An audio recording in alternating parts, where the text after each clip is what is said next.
All right, welcome back. Let's talk a little bit about marketing. And wow, in this course, I realized that when we put out that we're going to talk about marketing, this could be a 4 or 5 hour course in and of itself. So, I am not going to give you specific strategies on how to market your rental property because the big misconception in this business, I think, is people ask, how do I market a property? There's no answer. The answer is dependent upon where the property is, who's the client, where's the buyer, what type of property, how much work needs the property, what school system, what crime statistics, things like that. I can't just say, here's how you market a property, you put it on Facebook and someone's going to come and get it. No, it's no buy, what's the old set it and forget it, put it in the MLS and let someone call you. No, you got to market a property. And marketing for a industrial 17,000 square foot property is slightly different than a $600 rental down in the war zone, okay? So we can't really just talk about marketing as a blanket statement, carte blanche. One of the things you have to understand in the principles of marketing is how, who, and where to market the property. And the other question is, do you have free reign in marketing the property? You may have limited marketing ability, or you may have no input on the marketing ability. Now, I know that sounds strange on a little bit of that to you people, but remember, this is not just residential houses we're talking about. We are talking about all property management in general. If you have a client that owns a small strip center or an industrial building, you as the property manager may not have the marketing capabilities because there could be a marketing company that they're going to hire to manage or to market the sale or the marketing of tenant gathering. All right? I've seen it done. Not very common, but I have seen it done. So you have to be kind of careful as to what are your abilities. Now this comes back to, and John, you and I were just talking at the break about this. How do you ask for permission or how do you gain permission from your client in that general agency to do this? And this would be one of the things that you would talk about in your management plan. Hey, in my plan, here's how I would market properties. And hopefully they would come to you and go, I really don't want you to market the property. I've got a marketing agency that I own that's going to do the marketing specially. That's a bad example, but you get the point. All right? So all of that concept of marketing should be kind of hammered out in your management plan and then your management agreement, including some of your advertising strategies. Some of your advertising strategies, you have to be careful that you're not marketing to the wrong tenant because sometimes the wrong tenant will cost you more money, or when I say you, I mean you as an extension of your client, cost you more money than no tenant will at all. Trust me, I learned this the hard way. I have taken plenty of trash with cash when I was first started out because some guy showed up on the doorstep and had 9 $100 bills and said, I want to move in. And I said, sweet, 9 $100 bills, I'm out of here. I took the money and then, within the next 3 or 4 months, never paid again, did a bunch of damage, cost me more money than if it had just sat vacant because I didn't collect the rent anyway, and plus they trashed the property. So, be careful that your advertising strategies that you should discuss with, and you should never do this in a vacuum. Even though that you are granted the power to market and advertise, and realize that marketing and advertising are two different things, right? Advertising is only one section of marketing. Marketing can involve a whole bunch of other stuff involved. Open houses could be a form of marketing. Advertising would be like mail, direct mail, or advertising in a newspaper. That's probably the most one that everybody thinks, and they interchangeably use the word marketing with advertising, and advertising is only one of the activities of marketing. Yeah, I don't know where I was going on that.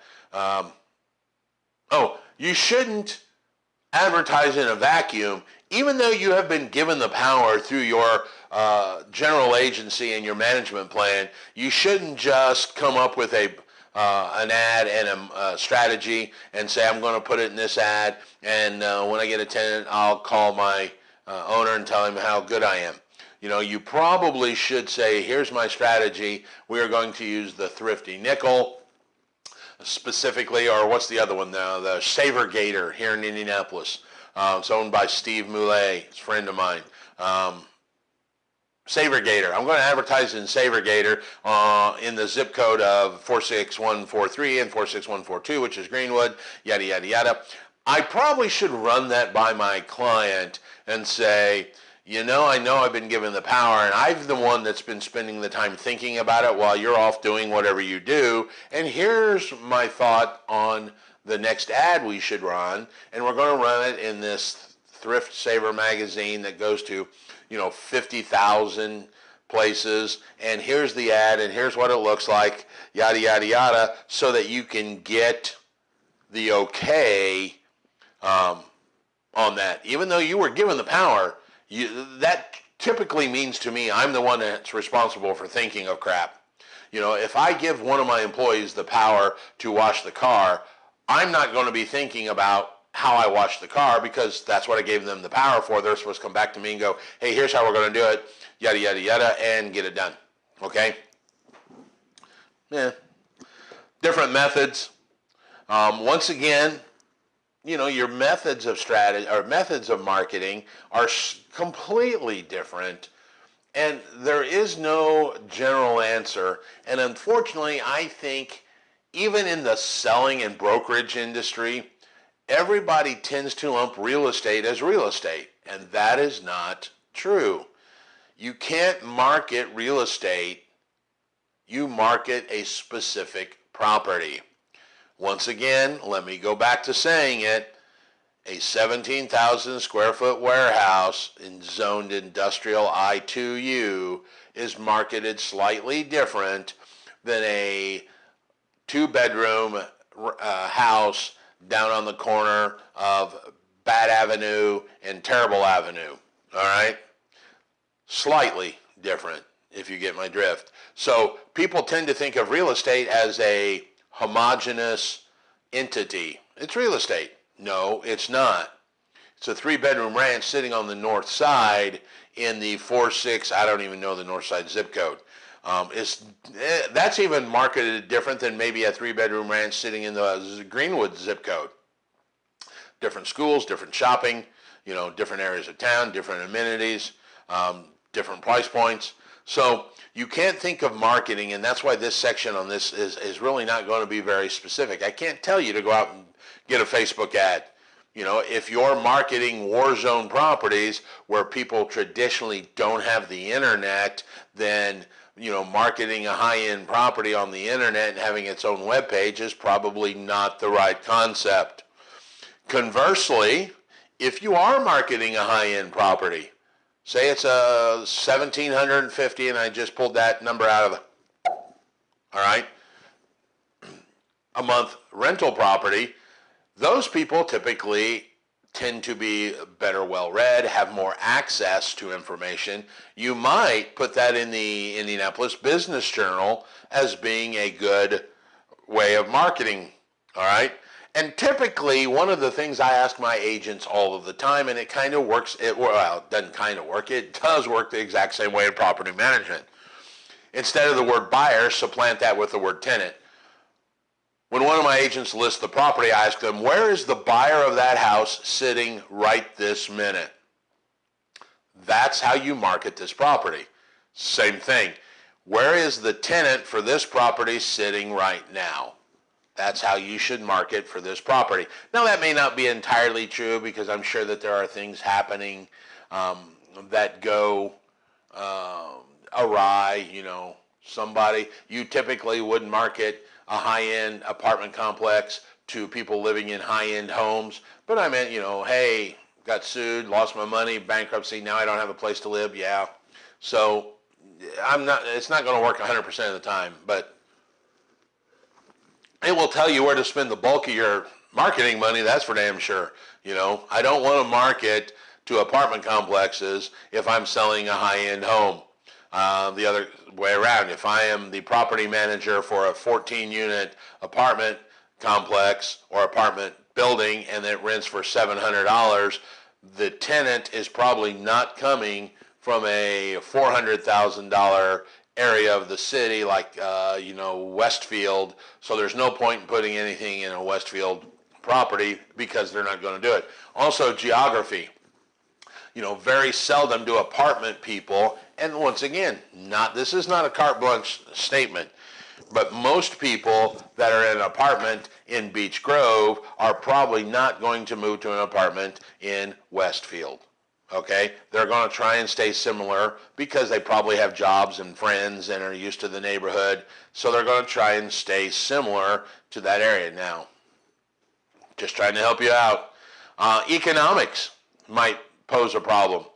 Advertising for a one vacancy in a 100-unit apartment complex, you may not be willing to spend a bunch of money to advertise for that one because you're 99% occupied. Hey, it may be good to rent this, but I'm certainly not going to spend, $200 or $300 a month in an ad to fill one vacancy out of 100 units. Now, conversely, I have got a one unit that's been vacant for several months. I may be willing to spend more money to get an ad or get a tenant for this totally vacant property. Promotional efforts. What are you guys allowed to do? Can we discount rent? Can we give away free rent? Can we give amenities? Can we give access?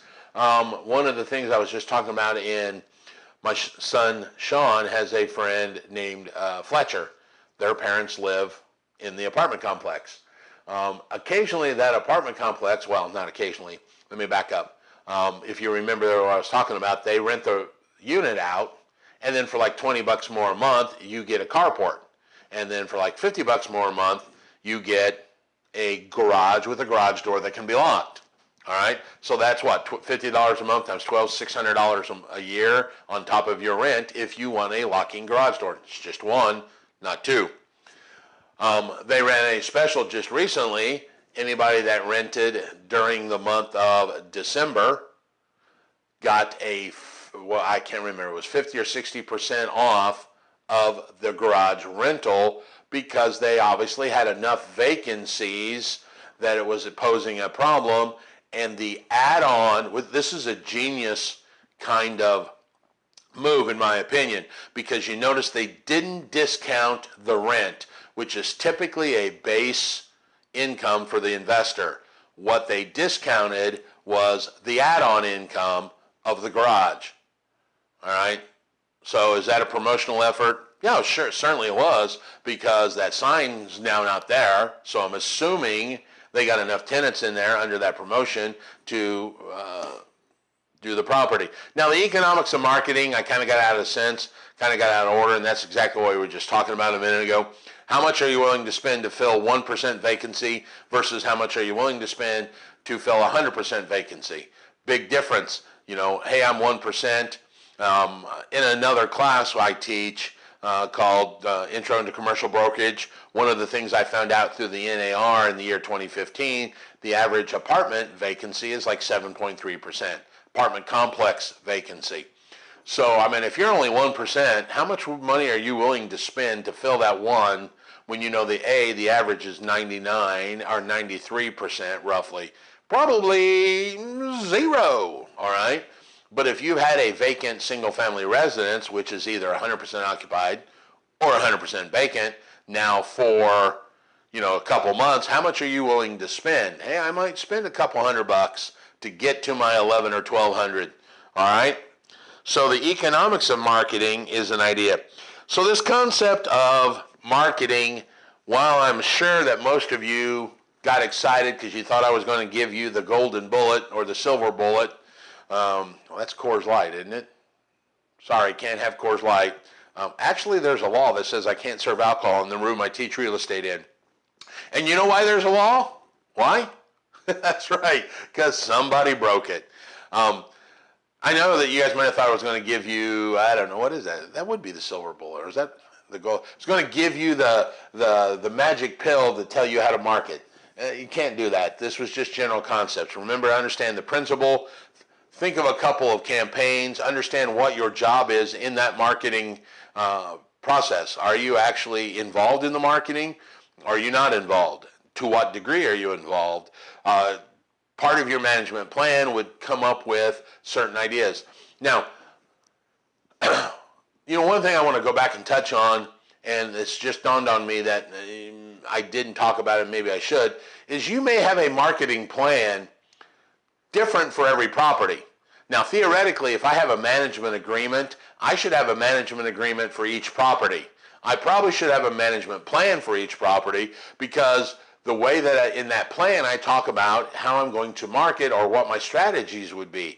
And if my client owns property on the south side and on the north side, the strategies might be slightly different, depending on the average income down here versus the average income up there, versus the economics of finding a tenant up there versus down here.